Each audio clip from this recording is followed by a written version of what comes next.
நடிகர் ரஜினியின் இரத்த குழாயில் இருந்த வீக்கத்துக்கு சிகிச்சை அளிக்கப்பட்டு ஸ்டென்ட் பொருத்தப்பட்டுள்ளதாகவும் ரஜினிகாந்த் 2 நாட்களில் வீடு திரும்புவார் என்று அப்பல்லோ மருத்துவமனை நிர்வாகம் அறிக்கை வெளியிட்டுள்ளது.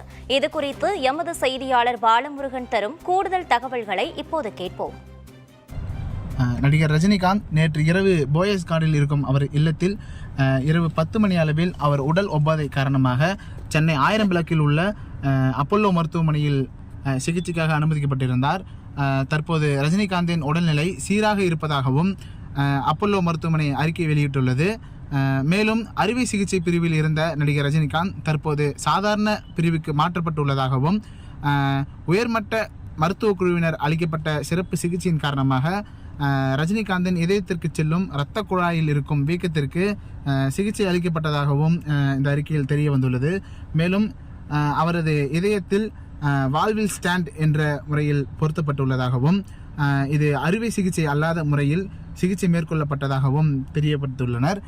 மேலும் ரஜினிகாந்த் 2 நாட்களுக்குள் வீடு திரும்புவார் என்றும் இந்த அறிக்கையில் தெரிவித்திருக்கின்றனர்.